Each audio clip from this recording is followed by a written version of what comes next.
Imagine buying a house. A new build, on an estate, nothing unusual about it.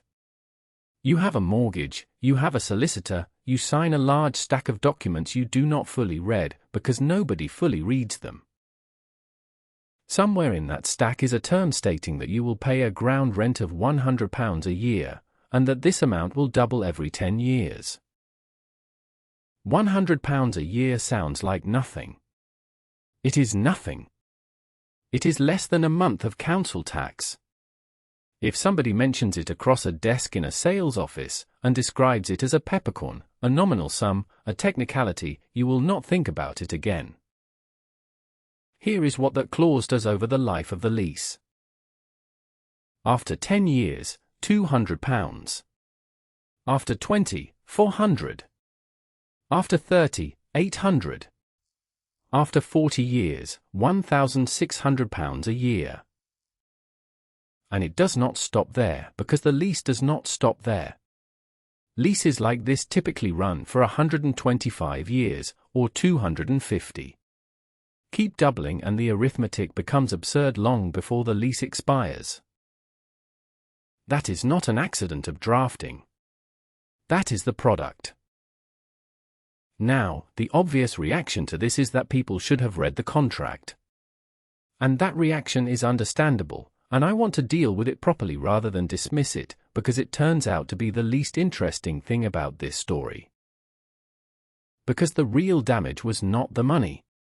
Most of the people affected never paid £1,600 a year, and never will. The damage was something else entirely, and it arrived much sooner than 40 years. So let me tell you where we're going. First, what leasehold actually is, because almost nobody understands what they bought.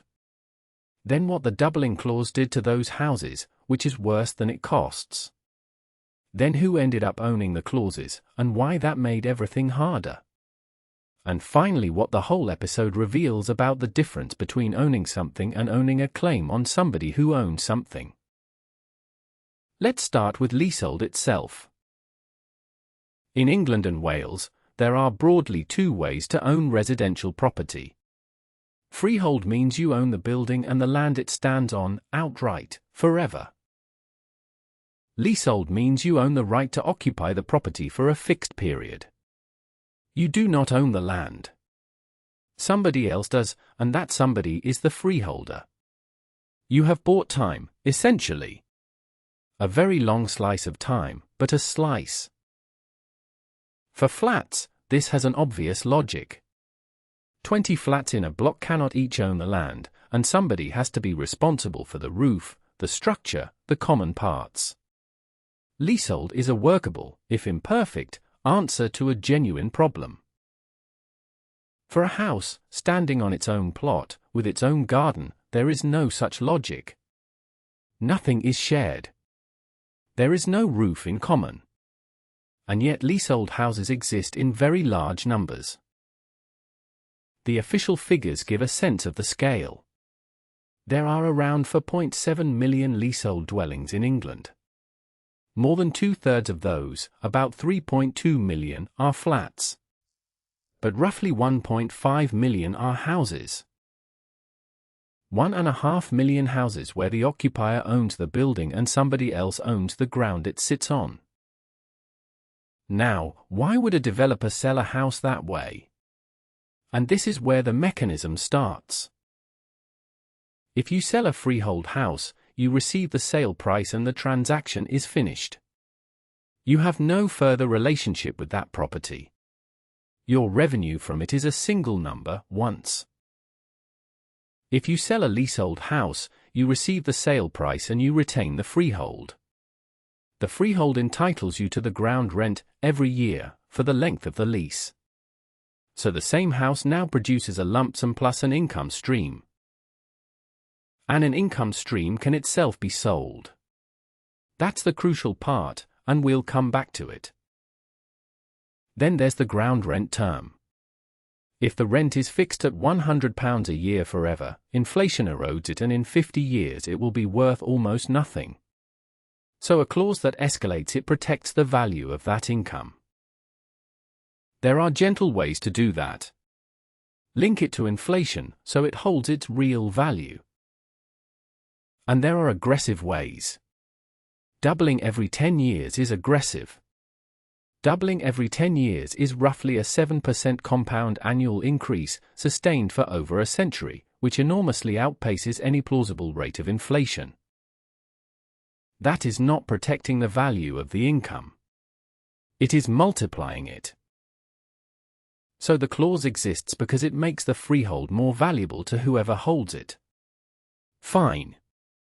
Aggressive commercial term, buyer should have looked, caveat emptor. Except here is what actually happened to the people who bought those houses, and it is not a story about money.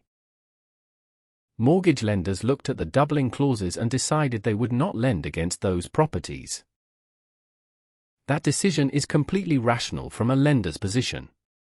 If you are lending £200,000 secured against a house, you need to know that the house can be sold for roughly that much if the borrower defaults. A property carrying a liability that compounds toward absurdity is a property whose future value you cannot assess.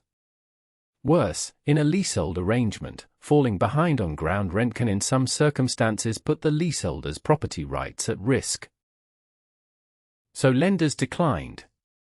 And the moment lenders decline, the consequences cascade. You cannot sell the house because your buyer cannot get a mortgage on it. You cannot remortgage because your own lender will not extend against it. You cannot move for a job, or a divorce, or a growing family, or an illness, because the asset that is supposed to be your means of moving has become immovable. The head of the Competition and Markets Authority described these as, in his words, totally unwarranted obligations that lead to people being trapped in their homes, struggling to sell or obtain a mortgage.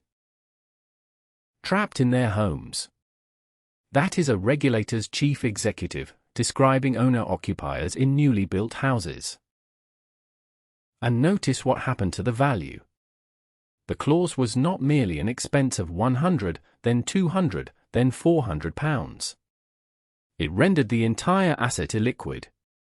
Someone who paid £400,000 for a house discovered they held something that no lender would touch and no buyer could finance. If you watch the film I made about the Woodford Fund, that word illiquid will be familiar. It is the same idea. Something has a value on paper, and no ability to be turned into money. The paper value is not wrong exactly. It is simply unreachable. Now, who owned these clauses? This is where it gets harder, because the developers did not keep them.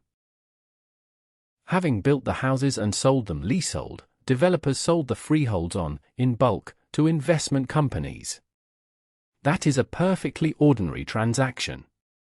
A portfolio of ground rents on new build houses is an attractive financial asset, the income is secured against people's homes, the default risk is minimal because people prioritize keeping their house, and the doubling clause means it compounds.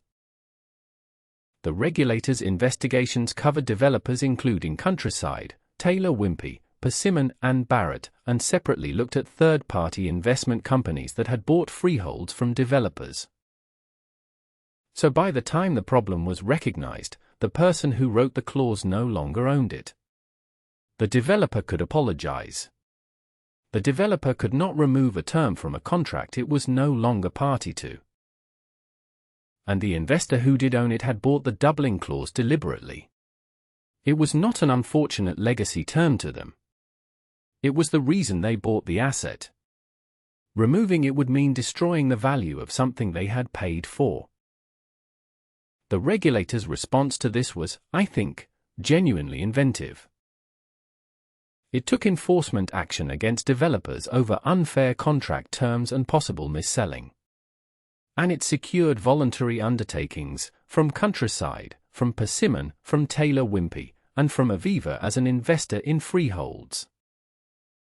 Where the developer still held the freehold, ground rents reverted to the original amount and stopped increasing. Where the developer had sold the freehold on, the developer paid the current freeholder to convert the lease, once that freeholder committed to removing the clause. Read that arrangement carefully. The developer buys the clause back out of a stranger's asset on behalf of a customer it sold 2 years earlier. The regulator also blocked a partial fix.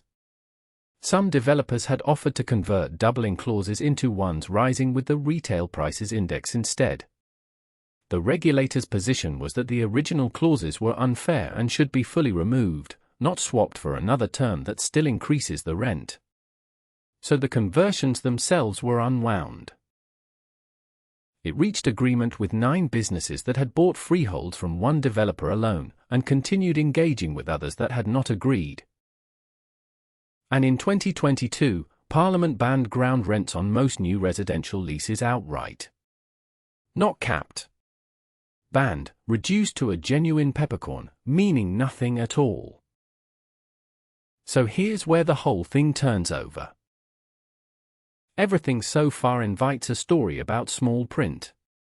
Buyers who didn't read carefully, solicitors who didn't flag it clearly, developers who buried an aggressive term in a stack of paper. Read your contracts, and be more careful next time. I don't think that's the lesson, and I think it lets the actual mechanism off the hook. Because think about what a buyer would have had to do to protect themselves.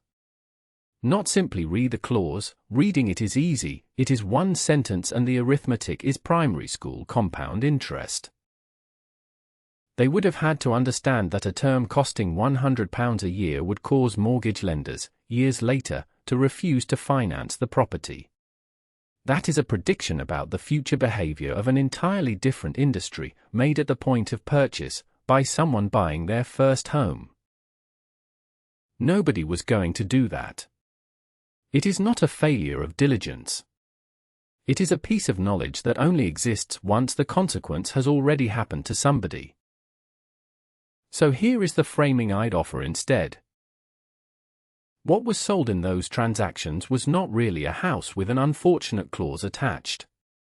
2 separate things were created at the moment of sale, and only one of them was described to the buyer. The buyer received a house, and a liability that would later prove to make the house unsellable.